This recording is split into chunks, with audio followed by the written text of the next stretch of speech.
नमस्कार. श्री स्वामी समर्थ. आजच्या व्हिडिओमध्ये सर्व स्वामी भक्तांचे स्वागत आहे. मकर संक्रांती हा हिंदू धर्मातील अत्यंत पवित्र सण आहे. या दिवशी सूर्य मकर राशीत प्रवेश करतो आणि उत्तरायणाची सुरुवात होते. धार्मिक, आध्यात्मिक आणि कौटुंबिक दृष्टिकोनातून या दिवसाला अधिक महत्त्व आहे. या दिवशी केलेले दान, संकल्प, उपाय वर्षभर परिणाम देतात. पैसा अडकणे, उधारी वाढणे, तसेच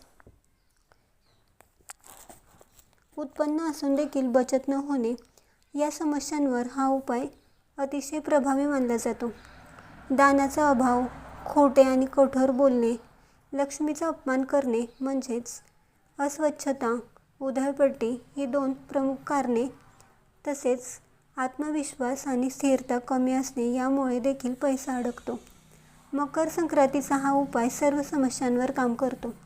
आपला पैसा अडकू नये यासाठी कोणते उपाय करावेत हे आपण या व्हिडिओमध्ये बघणार आहोत. मकर संक्रांतीच्या दिवशी अंघोळीच्या पाण्यात थोडे तीळ घाला आणि त्याने अंघोळ करा. सूर्याला अर्घ्य द्या. अर्घ्य देण्यासाठी तांब्याच्या भांड्यात पाणी घेऊन त्यात ओम सूर्याय नमः हा मंत्राचा 11 वेळा जप करा. मकर संक्रांतीला सूर्यनारायणला संकल्प बोला. हे सूर्यनारायणा, माझ्या घरातील पैसा अडकू नये, माझे उत्पन्न स्थिर राहो आणि अनावश्यक खर्च कमी व्हावेत असा संकल्प बोलावा. मंदिरात गरजू व्यक्तीला किंवा ब्राह्मणाला दान करा. दान करताना उजव्या हातानेच करावे. तसेच उधार पैसे घेऊन दान करू नये. दान करताना आपल्या स्वतःच्या कमाईतूनच करावे. महिलांनी हा उपाय केल्यास घरातील आर्थिक स्थिरता वाढते. तसेच गर्भवती स्त्रियांनी सूर्याला अर्घ्य देणे टाळावे.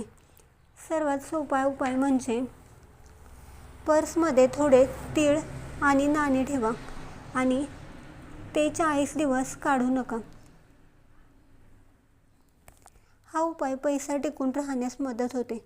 मकर संक्रांतीचा दिवस आर्थिक कर्म सुधारण्यासाठी सर्वोत्तम आहे.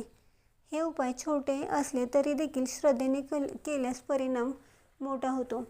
त्यामुळे मकर संक्रांतीच्या दिवशी हा उपाय तुम्ही जरूर करा. तुम्हाला ही माहिती कशी वाटली कमेंट्स करून नक्की सांगा. व्हिडिओ आवडला असेल तर लाईक करा, शेअर करा आणि असेच धार्मिक व्हिडिओ बघण्यासाठी आपल्या नित्यभक्ती या चॅनलला सबस्क्राईब करा.